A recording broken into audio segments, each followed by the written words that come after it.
What's up you guys, Stoutmeister here, and today I'm going to be doing a top 5 video.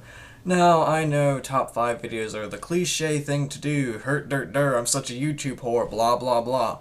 Well, this top 5 right here is going to be reasons why Christians, the more radical side of Christianity and radical conservatism in general, likes to say that homosexuality is just plain wrong and immoral, and why they shouldn't be allowed to marry.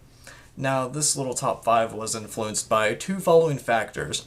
The previous video I did on homosexuality, where this 11-year-old girl is making her statement in a courtroom on why she feels that same-sex marriage shouldn't be legal. And reason number 2, a fan of mine did a phenomenal job explaining the history of homosexuality and marriage in general, and he also helped me with this top 5 list as well, so I'm going to leave his channel and his video in the description down below. Now, let's get to the top 5 list now, shall we? Reason number 1, the Bible says that homosexuality is wrong.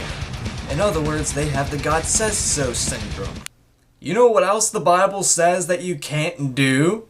You can't wear cotton/polyester. You can't eat pork. You can't eat lobster, shrimp. You can't play football because of pigskin. You can beat your slave as long as they're able to do work within a day or two. You can sell your daughter into slavery.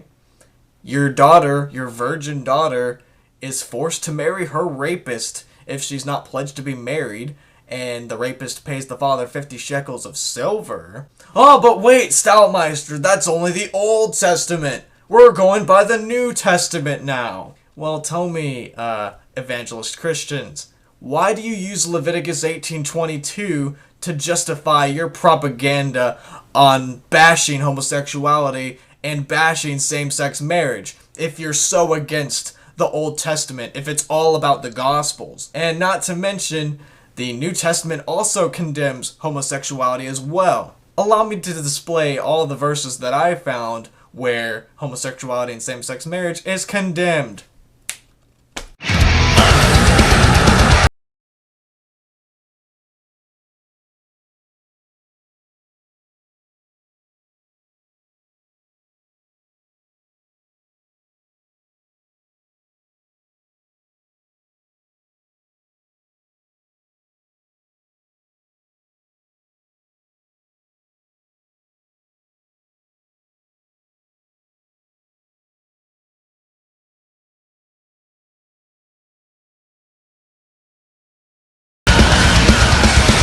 But Stoutmeister, what about the teachings of Jesus? Well, from what I recall, I didn't see Jesus bash homosexuality in the Gospels, and for those that don't know which books are the Gospels, that's Matthew, Mark, Luke, and John.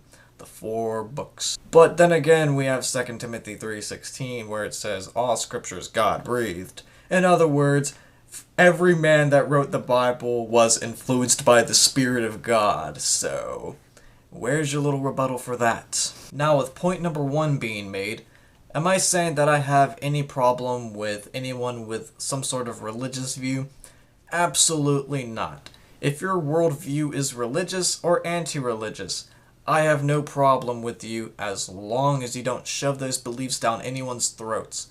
One of the biggest problems I have with certain religious people is when they say that they follow every word in a religious textbook word for word, and are such walking contradictions, and the very fact that they shove those beliefs down your throat and make you feel like shit just because you don't consult the religious book for every little lifestyle choice that you make, insulting your intelligence quite a bit, because personally, I don't feel like I need to turn to a religious book for every little detail if I need advice on something. I would like to know that I know what's right and what's wrong in a lot of different areas as well, like murder being wrong, and cheating, lying, stealing, and all that shit. You don't need a fucking religious book to tell you that's wrong.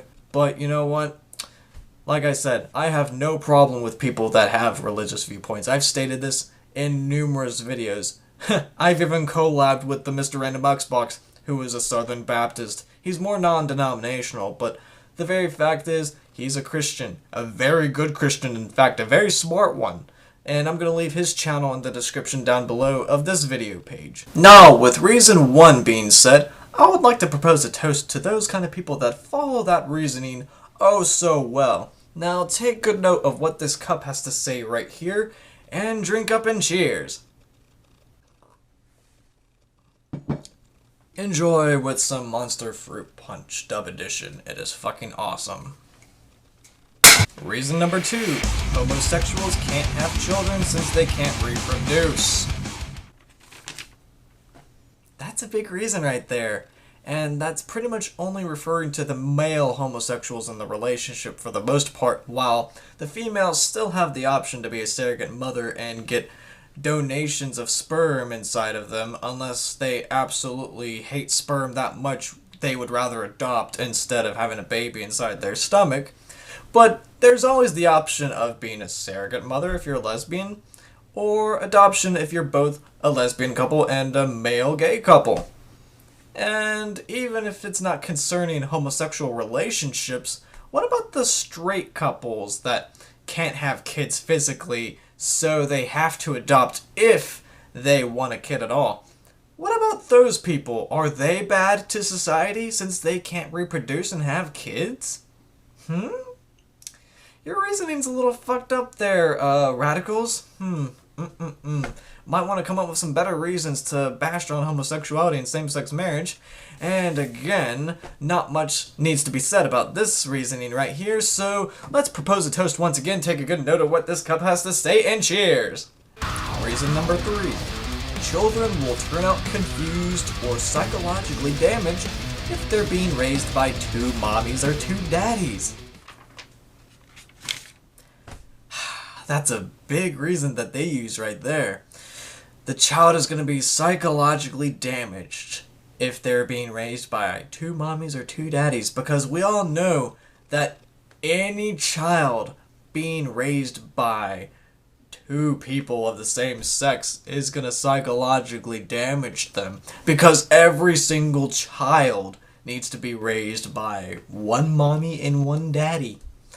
Well, what about the children that are being psychologically damaged that are raised in single households? For example, the other parent is a deadbeat and wants nothing to do with that family while he's giving everything to his mistress that she desires. What about the child that's being raised in a single household where the parent comes home with a different guy or a different girl every night to fuck while the child is hearing it in the other room? And that parent is not spending any time with the child at all. What about the child that is being taken to foster care after foster care all that child's life, seeing a multitude of different adults of the same sex a lot of times? What about those children? You don't take them into account. Which child to you seems to be more psychologically damaged? The one that is going around different foster cares all their life? The one that has a broken relationship with the parents? Or a child that may have a pretty solid relationship with a couple that may be either hetero or homo? But then again, just like a lot of religious and political groups out there, they like to say that it's all about protecting the children, acting like they have some sort of best interest for the children, when in reality, it's more for their best interests and pushing their viewpoints on us, rather than any genuine act to protect anybody in general but themselves. So for those type of people that like to use that reasoning oh so well, once again I propose a toast to you all with this giant cup. Take good note of what this giant cup has to say, and cheers. Reason number 4. Homosexuality is unnatural and not shown in nature. Well, I've always been told that homosexuality is unnatural. Is it?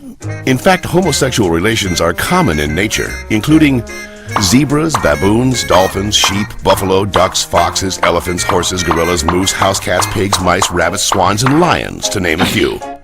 Well, okay, but we're not animals. Human beings have free will. False, false, false, false, false, false, motherfucking false. But let's speak hypothetically here for just 1 minute. Even if homosexuality is 100% choice, how is it affecting your relationship with your spouse in any way? Do you base your relationships on other people's relationships, whether they be heterosexual or homosexual or bisexual? If you truly do, You don't know the first thing about love. You don't deserve to be married. You don't deserve to have kids with your spouse. You don't deserve that kind of happiness if you won't let them have that kind of happiness. And as far as not seeing it in nature, there's so much to say about that. I'm just going to leave a lot of that information in the description down below because that's what video descriptions are for. Don't be a lazy fat fuck and use the goddamn video description. Now, to those people that use that reasoning, I'm going to grab this mug, you read the goddamn text, and cheers. Reason number 5. If homosexuals were to be married, it will ruin the sanctity of marriage. Ah, you mean the sanctity of marriage that was demonstrated oh so well by celebrities such as Britney Spears and Kim Kardashian, because they're such great role models for the youth to look up to. And look at the divorce rate in America. Half of the marriages that happen in America just fail. What a great example we're showing about how we value marriage oh so much. You know another great role model that we need to be teaching our kids about because this person is such a great role model? How about King Henry VIII? Now, for those that don't know who he is, let me give you a little brief world history on who he is. He was the King of England from a very long time ago. Now, he was a very devout Catholic, and he also had many different wives. Not at once, but he was able to marry and divorce many different times. Now, with his first couple marriages, he wasn't able to divorce because England was connected with the Roman Catholic Church. So he pretty much found a way to break away from the Catholic Church, and he made his own church, the Church of England. And he was able to marry and divorce as many times as he wanted, and I believe he beheaded one of those wives of his as well. And one of the big reasons why he divorced so many times from those different women is because they weren't able to conceive a son for him. Every time he boinked them, they were not able to give him a son until his very last wife. This did not settle good with the king at all, so he disposed of those other women that weren't able to bear him a son. And for those that don't know why it was so important for him to have a son, it's because he needed somebody to take his place as king when he died. Now, let's not forget that King Henry VIII came from a time where men's importance was way superior to those of a woman's importance, just like the majority of the world's history. And let's not forget that during those times, marriage had little to nothing to do with love. Marriage, a lot of times, was about property benefits, about wealth, about alliances with different family members and different kings to prevent wars, so on and so forth. Some of those reasonings are still pretty relevant today, with how some people marry for property benefits, for wealth, for how someone looks, so on and so forth. And is that saying that true love has never existed? Of course not. It's just saying that we, as a society, do not really value true love like we say we do. And a lot of these radical Christians and conservatives that say that they value marriage like that either have come out of the closet eventually, Ted Haggard, or they are unfaithful with their spouses and pretty much leave their families to be with their mistress. So, how much room do we really as a society have to talk about the sanctity of marriage? Just a little thought I'd like to throw out there. So, I'm going to end my bitching here. I'm going to propose a toast to those people that think with those reasonings. Take a good note of what this mug has to say. Cheers! Stay tuned for more videos. Take care. See you later. Cue that back outro music now.